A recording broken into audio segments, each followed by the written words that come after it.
اعوذ باللہ من الشیطان الرجیم، بسم اللہ الرحمن الرحیم۔ ساری تعریفیں اس خدائے برتر کے لیے جو کائنات کا خالق و مالک ہے۔ ناظرین کرام، اس وقت ہم امام زمانہ کے حوالے سے، جو کہ 15 شعبان ایک بہت ہی خوشی کا دن، مبارک دن، نعمتوں اور رحمتوں کا دن ہے، جو کہ اس دن 15 شعبان کو امام زمانہ دنیا میں تشریف لائے، جناب سیدہ فاطمہ زہرا کا 11واں بیٹا دنیا میں تشریف لایا۔ تو اس حوالے سے قائم ٹی وی نے ایک خصوصی پروگرام 15 شعبان ولادت امام زمانہ کے حوالے سے ایک خصوصی پروگرام کا اہتمام کیا ہے، اور اس موضوع پہ گفتگو کرنے کے لیے آج ہمارے ساتھ حجت الاسلام والمسلمین قبلہ و کعبہ مولانا اسد شاکری صاحب تشریف رکھتے ہیں۔ خوشی کی لمحات ہے، خوشی کی گھڑی ہے، یقیناً آج ہر طرف جشن بھی ہو رہا ہوگا، خوشیاں بھی منائی جا رہی ہوں گی، محفل و میلاد بھی منعقد ہو رہے ہوں گے، جو کہ بہت بڑی خوشی ہے یہ۔ تو آئیے قبلہ سے چند سوالات امام زمانہ کے حوالے سے، ان کی آمد کے حوالے سے آپ سے ہم چاہتے ہیں کہ ہمارے ناظرین تک پہنچے۔ قبلہ، پہلا سوال یہ ہے کہ تاریخ امام زمانہ کی تاریخ ولادت نورانی کے بارے میں اور مقام ولادت کہ مولا کب اور کہاں اور کس وقت تشریف لائے، تھوڑا سا ہمارے ناظرین کو بتائیے گا۔ اعوذ باللہ من الشیطان الرجیم، بسم اللہ الرحمن الرحیم۔ میں بھی اپنی طرف سے قائم ٹی وی کے تمام ناظرین کو تہہ دل سے مبارکباد پیش کرتا ہوں اس ولادت نورانیہ، اس ولادت باسعادت کی، جو کہ وقت کے امام کی ولادت ہے سلام اللہ علیہ۔ ماشاءاللہ، صلی اللہ۔ 15 شعبان المعظم کی مبارک رات تھی اور 255 ہجری کا واقعہ ہے۔ 255 ہجری مشہور قول ہے، اگرچہ بعض دیگر علماء نے، اہل سنت جو برادران، انہوں نے اپنی کتابوں میں 258 لکھا ہے، مثلا کچھ نے 256 لکھا ہے، لیکن ہمارے پاس مذہب تشیع کے جو علماء ہیں ان کے پاس مشہور قول یہی ہے کہ 255 ہجری میں 15 شعبان المعظم کی رات اور شب جمعہ کی رات تھی۔ شب جمعہ تھی، شب جمعہ تھی، جمعے کی رات تھی، اور یہ مبارک ترین رات کہ جس میں امام زمانہ سلام اللہ علیہ کا ظہور مبارک ہوا، اور اس رات جو ہے سامرہ والوں نے زمین پر نور کو اترتے ہوئے دیکھا۔ سبحان اللہ، تو سبحان مقام اللہ۔ ولادت جو ہے وہ شہر سامرہ ہے، عراق کا شہر سامرہ، اور سامرہ جو ہے وہ شہر ہے جو ائمہ کو پسند رہا ہے۔ ماشاءاللہ، اس شہر کی ایک خوبی یہ ہے، اور خود امام علی نقی علیہ السلام جن کو مدینہ سے جلا وطن کر کے سامرہ لایا گیا، تو اس وقت کا مشہور و معروف فرمان موجود ہے میرے مولا کا،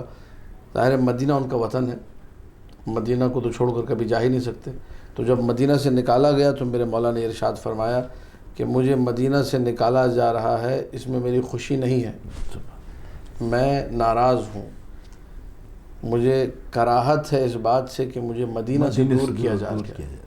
اور مدینہ سے دور ہونے کی وجہ سے جب مولا نے اپنی ناراضی کا اظہار کیا، اور جب سامرہ لایا گیا اور سامرہ میں مولا مستقر ہوئے اور وہاں پر جو ہے سیٹل ہوئے، اس کے بعد مولا نے یہ جملہ کہا کہ اب اگر مجھے سامرہ سے نکالا گیا تو بھی میں ناراض ہوں گا، سبحان اللہ، کیونکہ سامرہ کی آب و ہوا بہترین ہے، سامرہ میں بیماریاں کم ہیں، سامرہ کا پانی جو ہے بڑا گوارا، بڑا میٹھا، بڑا بہترین پانی ہے۔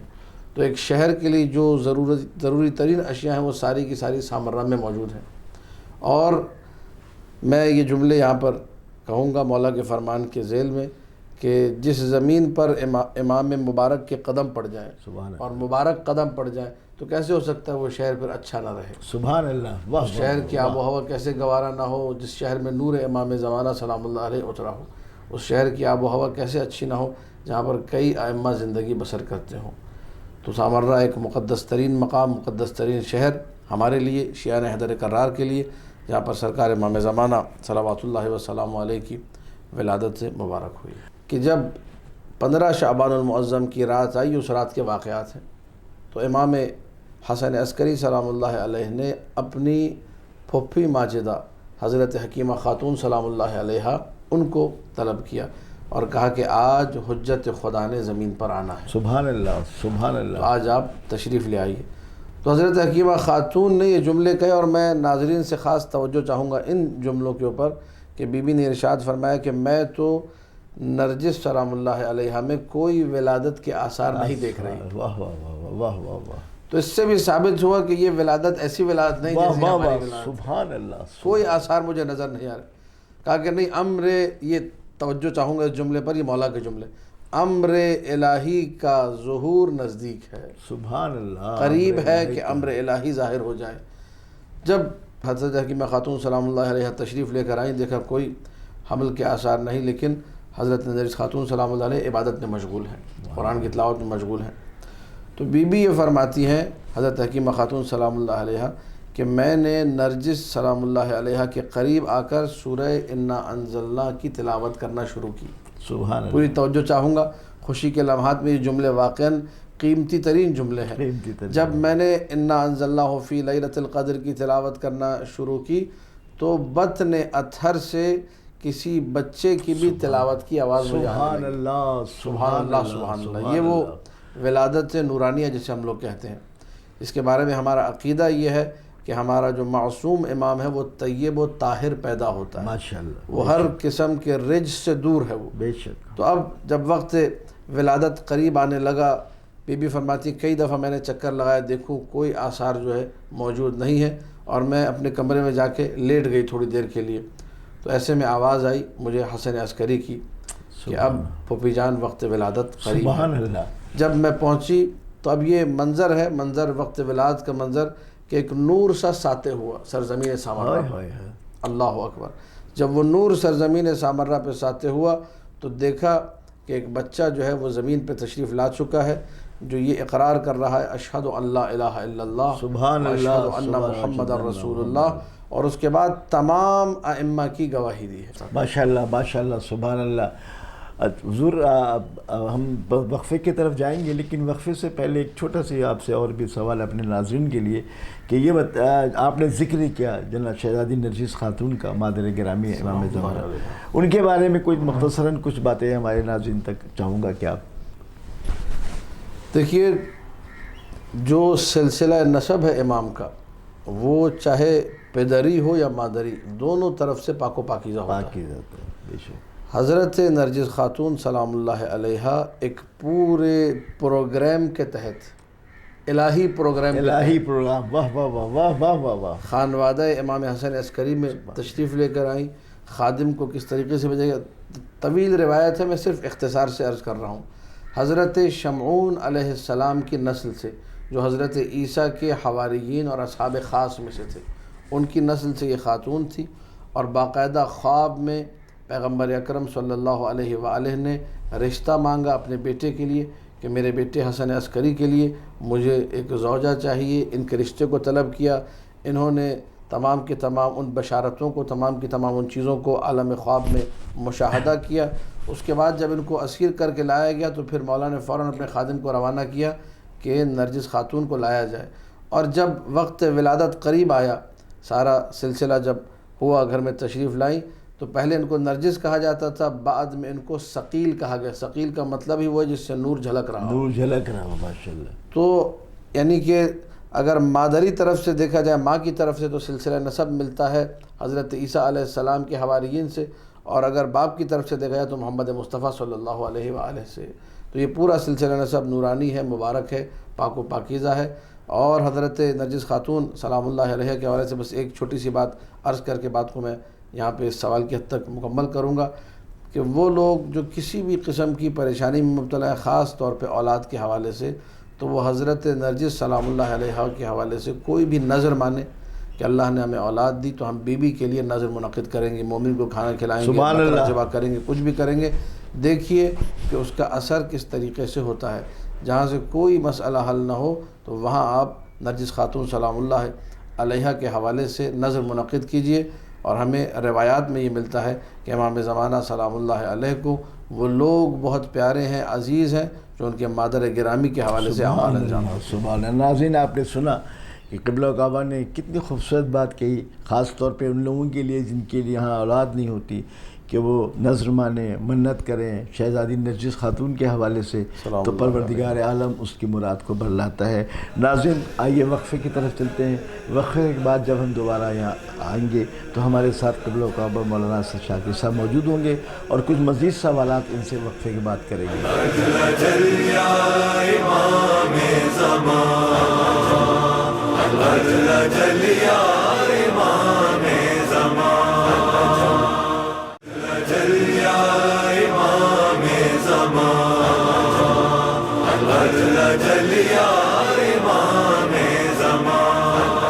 ناظرین وقفے کے بعد ہم دوبارہ حاضر ہیں، اور جیسا کہ میں نے کہا تھا کہ قبلہ و کعبہ حجت المسلمین جناب مولانا اسد شاکر صاحب ہمارے ساتھ تشریف فرما ہے۔ قبلہ یہ فرمائیے گا کہ ولادت کی خوشی تو بہت ہوئی ہوگی ظاہر ہے، اور بہت زیادہ بلکہ جب آج کے دور میں مومنین کرام اتنی خوشی مناتے ہیں امام زمانہ کی آمد کی، تو پھر اس وقت جب امام زمانہ تشریف لائے ہوں گے تو کتنی خوشی منائی گئی ہوگی امام حسن عسکری کے گھر میں ماشاءاللہ۔ تو آپ یہ فرمائیے گا کہ امام حسن عسکری علیہ السلام نے اس ولادت نورانیہ کی خوشی میں کوئی اہتمام کیا تھا، اور کیا اہتمام کیا تھا؟ میں جو ہے یہ کہنا چاہوں گا کہ حجت الاسلام المسلمین میں نہیں ہوں، واقع نہیں ہوں، اور مہاراج اعظام جو ہے ان کا اسٹیٹس ہے، ہم لوگ چھوٹے موٹے نوکر ہیں۔ امام زمانہ سلام اللہ علیہ اگر قبول فرمائے اس نوکری کو اور آپ لوگوں سے محبت کرتے ہیں، یہ ہمارے لیے اثاثہ ہے۔ تو سوال جو آپ نے پوچھا خوشی کے حوالے سے، میں تمہید میں اس خوشی کو بیان کرنے سے پہلے حکم شریعت یہ ہے کہ 5 مقامات پر ولیمہ مستحب ہے۔ 5 مقامات پہ 5 مقامات پر ولیمہ مستحب ہے۔ سب سے پہلا ولیمہ ہے شادی کا ولیمہ، العرس، لا ولیمۃ الا فی 5، العرس شادی کا ولیمہ، الخرس بچے کی ولادت کا ولیمہ، العزار یعنی الختان ختنے کے وقت کا ولیمہ، الوقار گھر خریدنے کا ولیمہ، نیا گھر انسان خرید اس کا ولیمہ، الرکاز اور بیت خدا خانہ خدا کی زیارت حج کا ولیمہ۔ یہ 5 ولیمے ہمارے پاس روایات میں ہمیں نظر آتے ہیں۔ امام موسیٰ کاظم علیہ السلام کی جب ولادت ہوئی، ولادت نورانیہ، تو مولا امام جعفر صادق علیہ السلام نے 3 دن پورے مدینے والوں کو کھانا کھلایا، ولیمہ۔ اسی طریقے سے دیگر ائمہ کی سیرت میں ہمیں اولاد کے دنیا میں آنے کے حوالے سے ولیمے کی مختلف قسم کی روایات نظر آتی ہیں۔ تو یہ اہتمام جو تھا، یہ خاص اہتمام کہ 10,000 رطل روٹی، 10,000 رطل گوشت اور ہر ایک کو کھلایا گیا۔ اس کا مطلب یہ کہ مولا یہ چاہتے تھے کہ ہر ایک بنو ہاشم کے جتنے سادات ہیں، خاص طور پہ وہ ہر ایک اس خوشی میں شریک رہے۔ اور شیعہ کی تعریف ہی یہی ہے، یفرحون لفرحنا، شیعہ وہ ہیں جو ہماری خوشی میں خوش ہوتے ہیں۔ تو اس سے بڑی خوشی کون سی ہوگی کہ سرکار حجت امام زمانہ صلوات اللہ وسلام علیہ کی جو ولادت مبارک ہے، اس میں اگر ہم لوگ خوش نہیں ہوں گے تو کب خوش ہوں گے؟ اور میں یہاں پہ قائم ٹی وی کے توسط سے ایک پیغام بھی دینا چاہوں گا کہ مومنین کرام بھی ایک خاص اہتمام رکھیں اپنے گھروں کے اندر کہ اپنے بچوں کو کوئی گفٹ، کوئی عیدی، کوئی بھی چیز جس سے ان کو یہ بات ان کے ذہن میں رہ جائے، ان کو یہ احساس ہو کہ آج کوئی عام دن نہیں ہے، اور وہ تمنا کریں اگلے سال پھر اسی دن کے آنے کی۔ اچھا حضور یہ بتائیے گا کہ امام زمانے کے طول عمر کی جو ہے وہ کی وجوہات کیا ہیں، اور کیا یہ ممکن ہے اتنی لمبی جو ان کو عمر ملی ہے، تو کیا ممکن ہے یہ اتنی لمبی عمر؟ امام زمانہ سلام اللہ علیہ کی طول عمر، اور جسے کہا جائے کہ ان کی غیبت کا فلسفہ، اتنی لمبی عمر کیا ممکن ہے؟ تو سب سے پہلی بات یہ ہے کہ اس میں کوئی امپاسبلٹی نہیں ہے، اس میں کوئی ایسی چیز نہیں ہے جسے ناممکن کہا جائے۔ ہمارے پاس وہ تاریخ جو مسیحیوں نے لکھی، ہمارے پاس وہ تاریخ جو یہودیوں نے لکھی، ہمارے پاس وہ تاریخ جو اہل سنت برادران نے لکھی، ساری تواریخ موجود ہیں، ہر تاریخ اویلیبل ہے دنیا کی مختلف زبانوں میں۔ آپ ماقبل اسلام کی تاریخ کو اٹھا کر دیکھیے کہ کیا مسیحیوں نے عوج بن عنق کا ذکر نہیں کیا، کیا یہودیوں نے ذکر نہیں کیا، کہ اہل سنت نے ذکر نہیں کیا؟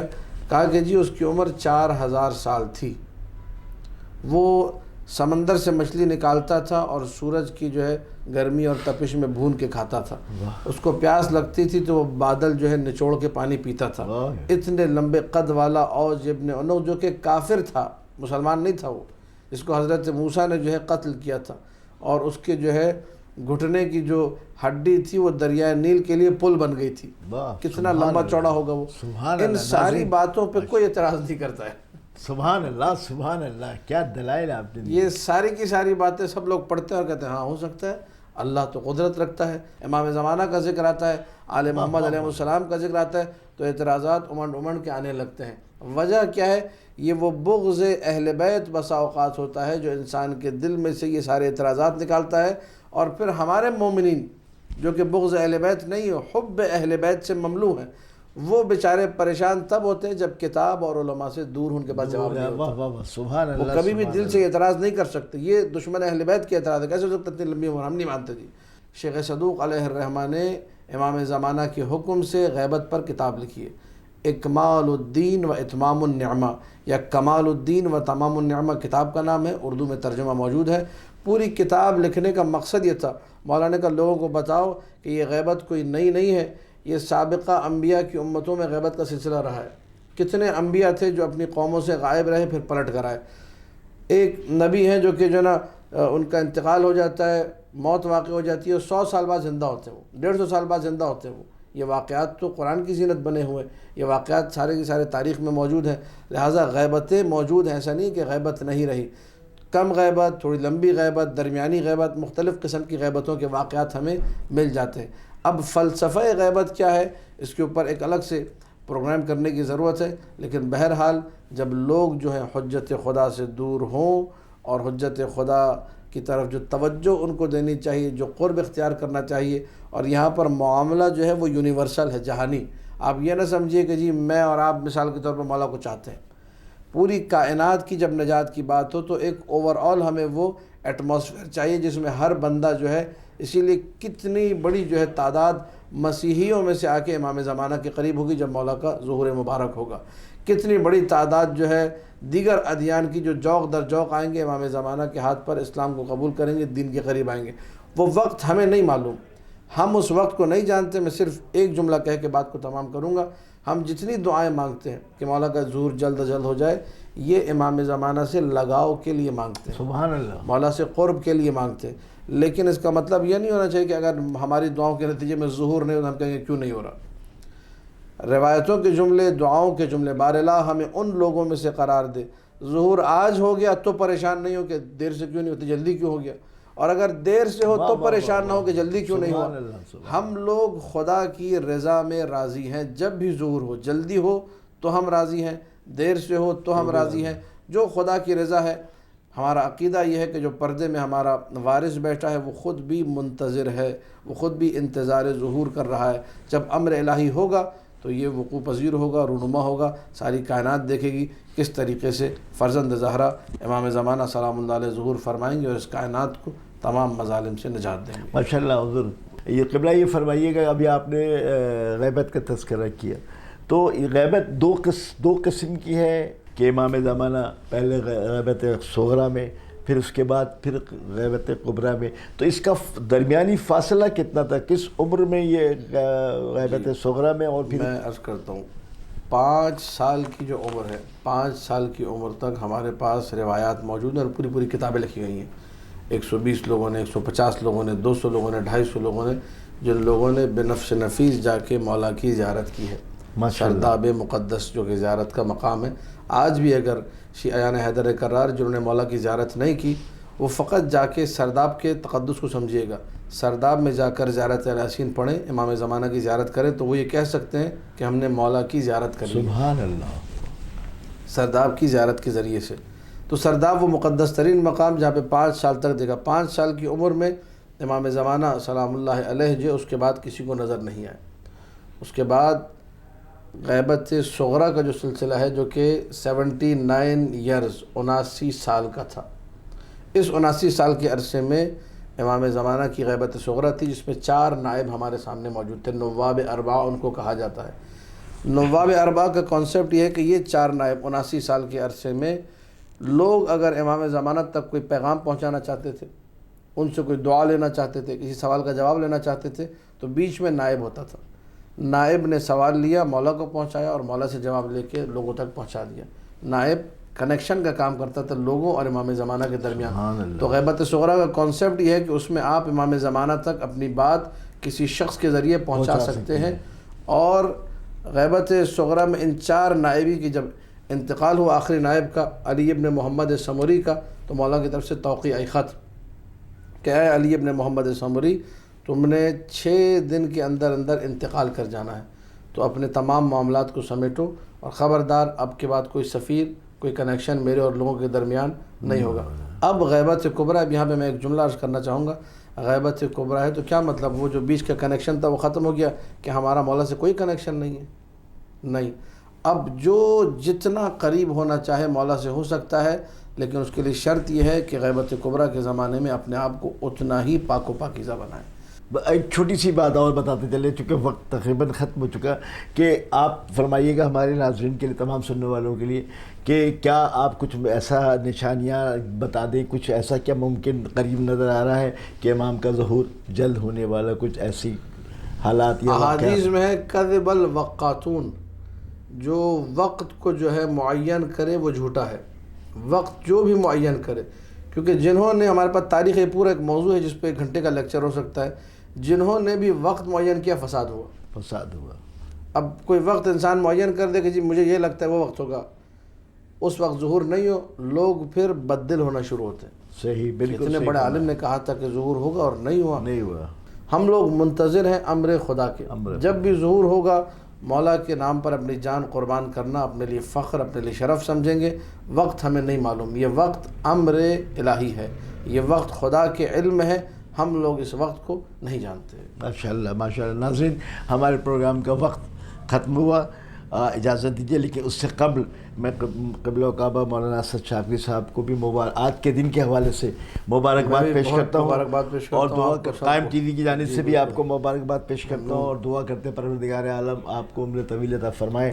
اسی طرح خدمت اہل بیت کرتے رہیں، اور دنیا میں بسنے والے تمام مومنین جہاں جہاں بھی اس وقت موجود ہیں ان سب کو آج کے حوالے سے، آج کے عظیم دن کے حوالے سے، مبارک کے بعد کے دن کے حوالے سے، رحمتوں اور نعمتوں کے دن کے حوالے سے، پروردگار عالم آج کے دن امام زمانہ کے ولادت نورانیہ کے دن اپنی رحمتیں نازل کرتا ہے. تو تمام دنیا میں بسنے والے لوگوں کو، تمام مومن کو ہم قائم ٹی وی کی جانب سے مبارکباد پیش کرتے ہیں. اپنے میزبان حسن آبدی کو اجازت دیجیے. والسلام علیکم ورحمۃ اللہ.